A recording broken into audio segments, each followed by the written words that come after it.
Congresista Tucto, Acuña, Donaire, Dipas.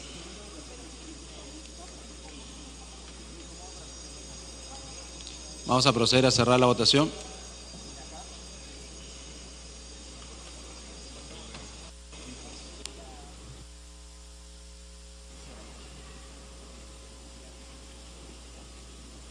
$81 votos a favor, 0 en contra, 0 abstenciones.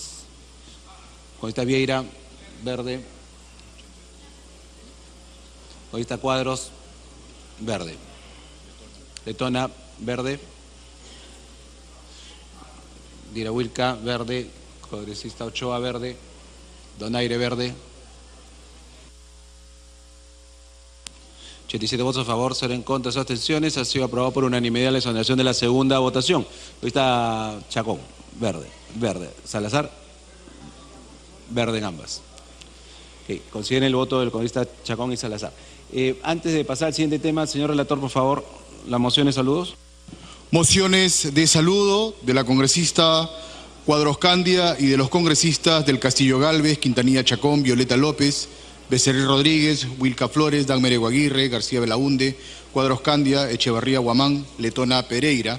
El Congreso de la República acuerda saludar a la Universidad Nacional Mayor de San Marcos, Universidad del Perú, Decana de América, con motivo de celebrar el 467 aniversario de creación.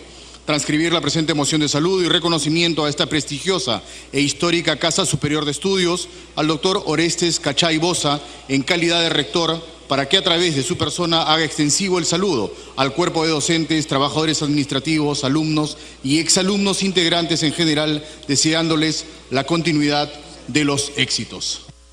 Muchas gracias. Está el rector de la Universidad Mayor de San Marcos, a quien le damos un cordial saludo a través de él a toda la universidad.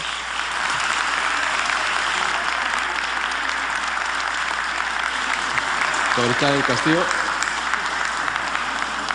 Minuto para el congresista del Castillo. Audio del congresista del Castillo, es uno de los firmantes. Señor presidente, distinguidos colegas, a través de la mesa un saludo especial al señor rector de la Universidad Nacional Mayor de San Marcos, el doctor Orestes Cachay, el señor y la señora vicerrectores, los señores decanos que nos acompañan en la galería. San Marcos cumple el 12 de mayo exactamente 467 años de la fundación por el rey Carlos I de España, denominada inicialmente como Estudio General y Real Universidad de la Ciudad de los Reyes.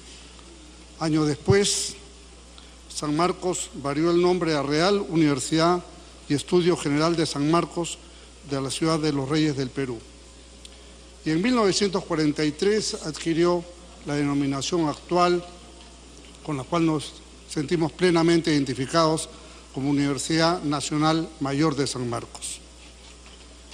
San Marcos tuvo diversos locales, inclusive en el subsuelo de este Congreso funcionó la Universidad de San Marcos y ahí están los restos de esa época. Pero no solamente San Marcos fue obra física, sino sustancialmente el aporte intelectual que le dio al Perú. En San Marcos se instaló la primera Asamblea Constituyente, cuyo enorme cuadro está en la parte posterior del Congreso.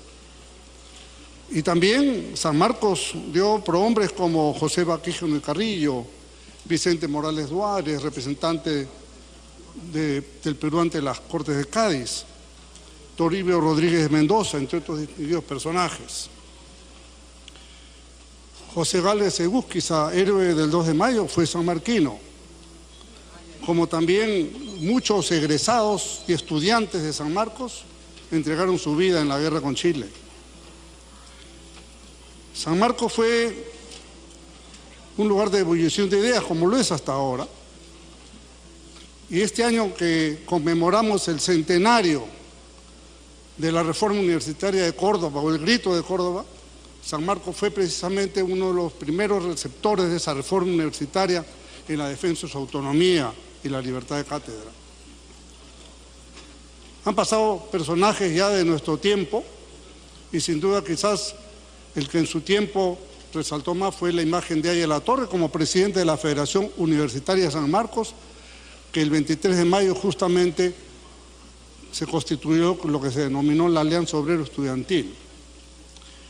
Luego vendrían distinguidos profesores, Raúl Porras Barrenechea, por ejemplo, Jorge Basadre, Luis Alberto Sánchez, 3 veces rector de la universidad, y Mario Vargas Llosa en los últimos tiempos, Premio Nobel de Literatura. Yo recuerdo, y permítame esta digresión personal, ingresé a San Marcos en el año 1968 y al poco tiempo se produjo un golpe militar que nos creó muchos problemas. Pero conocí en San Marcos no solamente muy buenos amigos que conservamos hasta ahora, sino recuerdo que mi primer contacto fue mi incorporación al coro de San Marcos que dirigía la profesora Rosa Larco en esos tiempos. Tuvimos estupendos profesores, uno se puede quedar con la boca abierta haciendo el recuerdo de los profesores de ese tiempo. Carlos Araníbar, profesor de Historia, Ela Dunber Temple, profesor de Historia de Perú Instituciones, Augusto Salazar Bondi, Filosofía, el doctor Cornejo Polar, Literatura, Aníbal Ismo de Sociología, Augusto Tamayo Vargas igualmente. Los profesores en Derecho, pues ni se diga, señor presidente, nuestro decano, Luis Bramón Arias, y después el siguiente decano cuando terminamos nuestra carrera, el doctor Domingo García Rada, padre de Víctor Andrés. Y distinguidos profesores, Luis Roy Freire, Juan Vicente Ugarte del Pino, recordado y muy querido por todos, Carlos Fernández Cesarego, el doctor Darío Herrera Pulsen, Alfredo Quispe Correa, Luciano Castillo, su esposa María de Castillo, Jorge Eugenio Castañeda, Pedro Rojas Espinosa, el doctor Carlos Parodi Remón, Luis Mimbela de los Santos, el doctor Portocarrero, padre de la actual decana del Colegio de Abogados, o el quien fue nuestro padrino de promoción, el doctor Gustavo Bacacorso. Entonces, como vemos, San Marcos ha dado una playa de egresados profesionales de primera calidad, muchos de ellos actualmente congresistas de la República o que lo han sido también en otros tiempos. Así que no nos queda sino que rendir nuestro homenaje en la presencia de su señor rector, a quien damos nuestro respeto, nuestro aprecio y, ¿por qué no?, nuestro compromiso de como egresados de San Marcos, que ayer hemos sido reconocidos por la universidad, formar un grupo que apoye a nuestra universidad, que le dote de mayores recursos económicos en la próxima ley de presupuesto y que podamos nosotros tener el orgullo de nuestra universidad. Por eso, señor presidente, le agradezco estos breves minutos de homenaje a la primera universidad decana del Perú y de América. ¡Viva San Marcos! Muchas gracias. Nuevamente nuestro reiterado saludo y felicitaciones. Señor relator, señor relator. De la Comisión de Inclusión Social, proyecto de ley 959, allanamiento, autógrafa observada por el señor presidente de la República, se propone promover a los comedores populares como unidades de emprendimiento para la producción.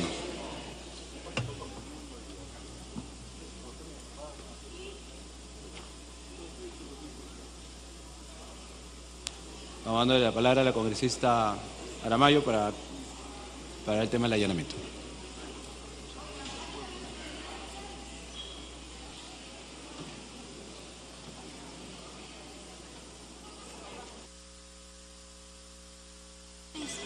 Sí, repartan por favor el allanamiento que está pendiente en la agenda. El otro tema lo están coordinando para ver si entramos al siguiente tema de educación.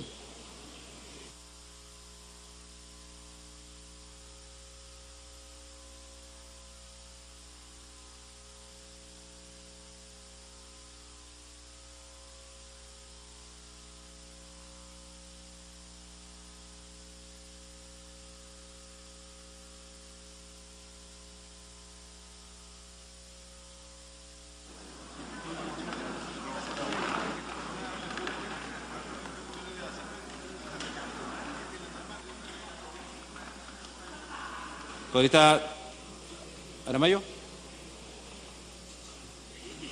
Congresista Donaire, ya, ok, congresista Donaire. Gracias, señor presidente. Buenos días.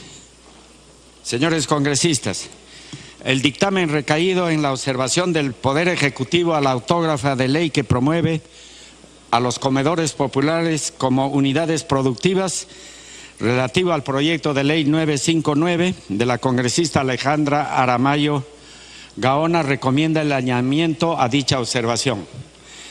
El allanamiento se basa en los siguientes fundamentos. El presidente de la República observó en 8 ítems la autógrafa de ley que promueve a los comedores populares que desarrollen también comunidades productivas, tocando diferentes aspectos de la autógrafa, muchos de ellos de carácter de fondo.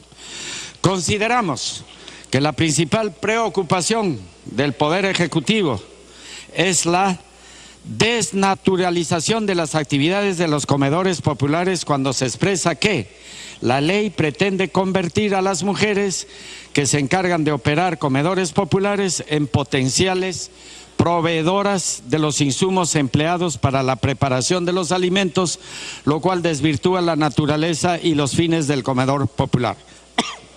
La Comisión ha decidido absolver dicha observación, para lo cual ha realizado estas modificaciones a la autógrafa original, siendo las más importantes, señor presidente, señores congresistas, las siguientes.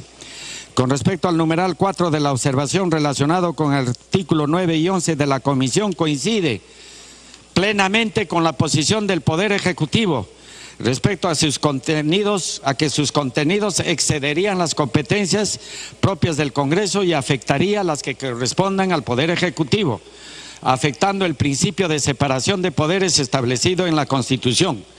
De otro lado, también contraviene los principios de focalización y podría estar incurso en la prohibición contenida en el artículo 78 y 79 de la Constitución Política del Perú respecto a la iniciativa de gasto.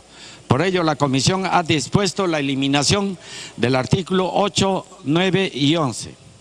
Con relación al artículo 7, la Comisión coincide también con la preocupación del Poder Ejecutivo en el sentido que el contenido de la autógrafa podría desnaturalizar las actividades de los comedores populares cuando se expresa que la ley pretende convertir a las mujeres que se encargan de operar comedores populares en potenciales proveedores de insumos empleados para la preparación de los alimentos, lo cual desvirtúa la naturaleza y los fines del comedor popular, porque se ha considerado necesario modificar el primer párrafo y adicionar un segundo párrafo al artículo 7, aclarando que el trabajo productivo está referido a la generación de bienes y servicios que se desarrolla de manera independiente en los comedores populares. La Comisión de Inclusión y Personas con Discapacidad considera que, habiendo sido absuelta la observación presidencial y haberse realizado importantes cambios en el texto de la autógrafa que cambian el sentido de la propuesta inicial y con el objeto de mantener la concordancia y estructura lógica de la norma, se hace necesario, señor presidente, realizar una breve modificación al título de la misma para adecuarla a su contenido modificado. Por las razones expuestas, señor presidente, pido a la representación nacional la aprobación del presente dictamen de allanamiento a la observación del presidente de la República con su correspondiente texto sustitutorio. Eso es todo, señor presidente, y esta es una muestra que el legislativo, el Congreso de la República, no trabaja divorciado con el Ejecutivo. Esta es una muestra de que como los 130 congresistas de la República toman en debida cuenta las modificaciones, las observaciones, los cuestionamientos que haga el Ejecutivo, y si tiene la razón, las aceptamos, señor presidente, como en este caso. Gracias, señor presidente. Gracias, congresista Donaire. Congresista Aramayo.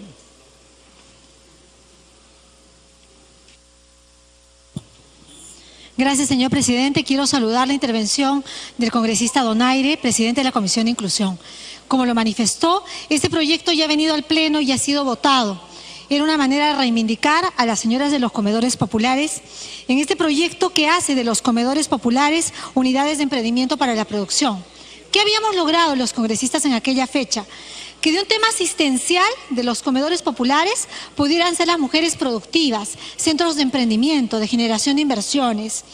Lamentablemente, y como lo dice también el presidente de la Comisión de Inclusión, el Ejecutivo en aquella fecha observó el proyecto de ley porque no quedaba claro, según ellos, quién tenía que ver como ente rector a las unidades productivas a partir de los comedores populares.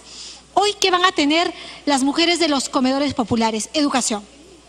Aquellas que no terminaron el colegio van a tener módulos para terminar la educación básica si quedó inconclusa. ¿Qué más van a tener las mujeres de comedores populares? Un certificado de reconocimiento por las horas que le dieron al Estado a través de su aporte en los comedores populares. Van a tener talleres formativos en textilería, en manipulación de alimentos, en cocina, en catering. Van a generar un RUC y van a poder generar inversiones y crecimiento. Yo quiero saludar a su presidencia, señor, porque este es un homenaje a puertas del Día de la Madre que vamos a celebrar el próximo domingo. Reconocer a las madres más pobres del país que muchas veces están en torno a los comedores populares. Señor presidente, quiero pedir a la representación nacional de que pueda apoyar esta iniciativa que antes fue ya aprobada por este pleno y que lamentablemente el Ejecutivo demoró su puesta en ejecución. Gracias, presidente Galarreta. Gracias. Si no habiendo otro congresista, este es un proyecto dictamen de allanamiento que está recogiendo las observaciones del Ejecutivo, entonces se servirán los señores congresistas a registrar su asistencia para proceder a votar el allanamiento. Registrar asistencia, señores congresistas.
Vamos a proceder a cerrar el registro, por favor, señores congresistas.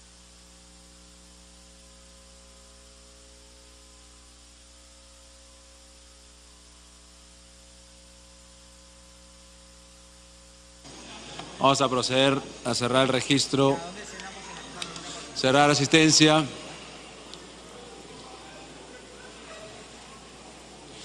Ha registrado su asistencia 92 señores congresistas al voto.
Congresista Pariona.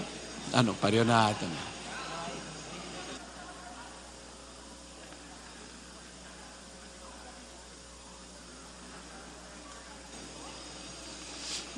Dagmer Wilca, Cuadros del Águila, González, Salaverry, Salazar, Tubino, Torres, Beteta,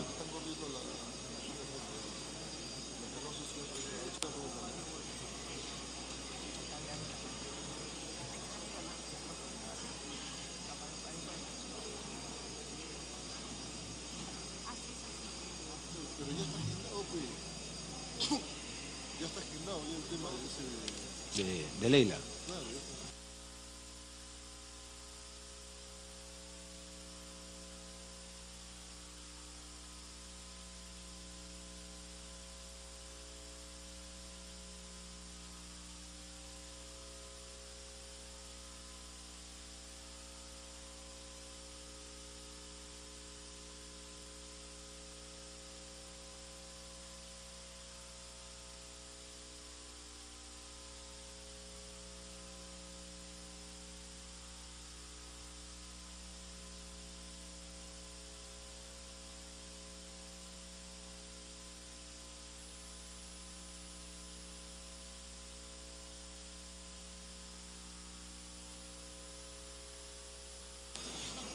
Del Castillo, Velázquez,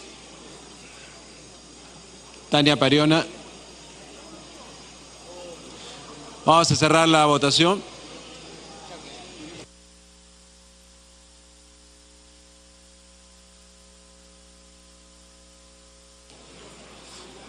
Cerrar votación.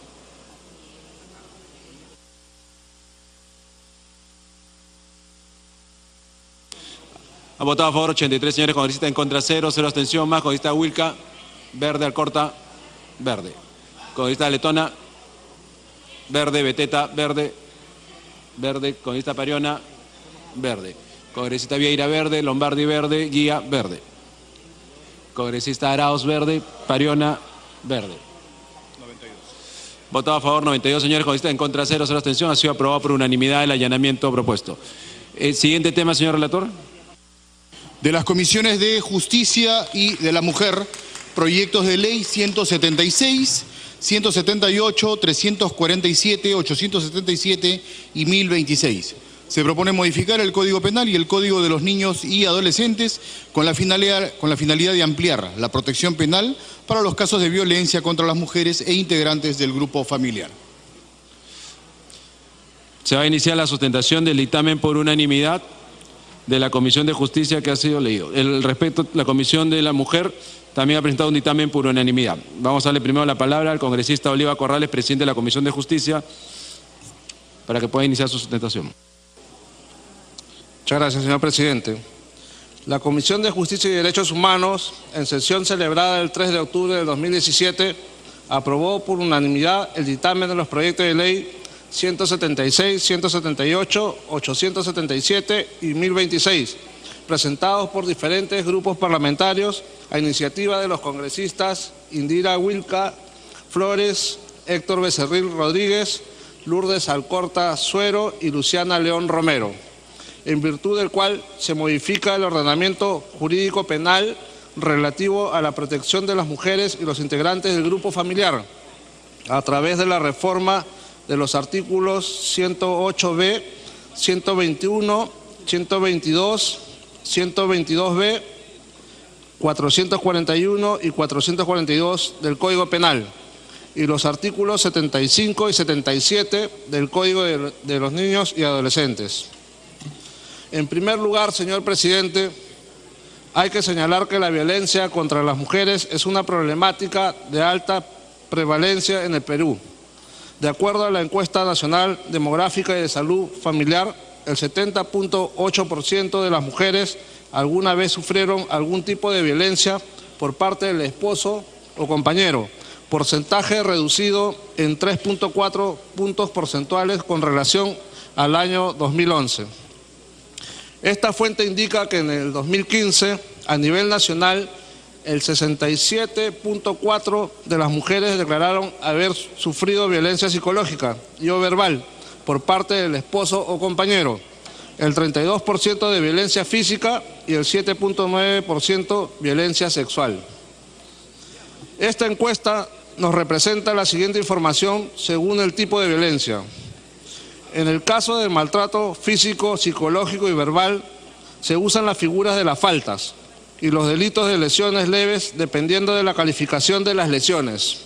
No obstante, la evidencia que arroja la encuesta muestra que la mayor parte de hechos de violencia, por sus características, no alcanzan la calificación penal de delitos en el esquema actual.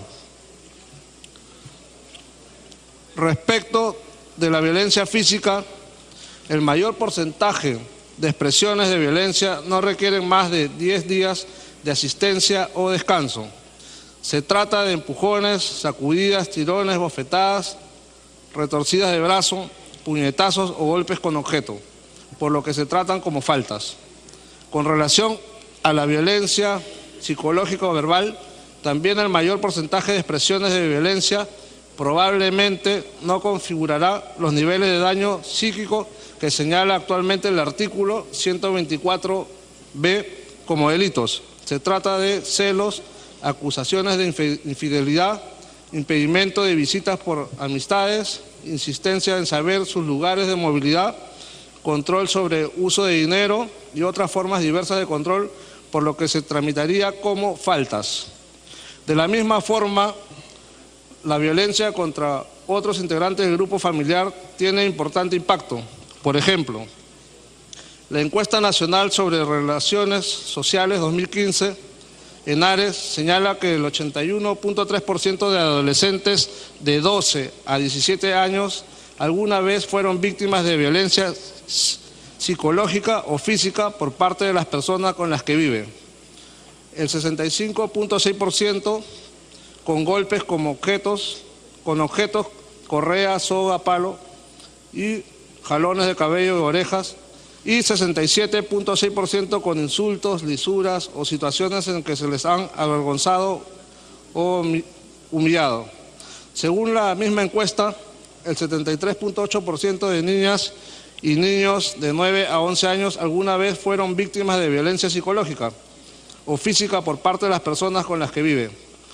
58.9% de violencia psicológica con insultos, lisuras o situaciones en que se les han avergonzado y humillado, entre otros.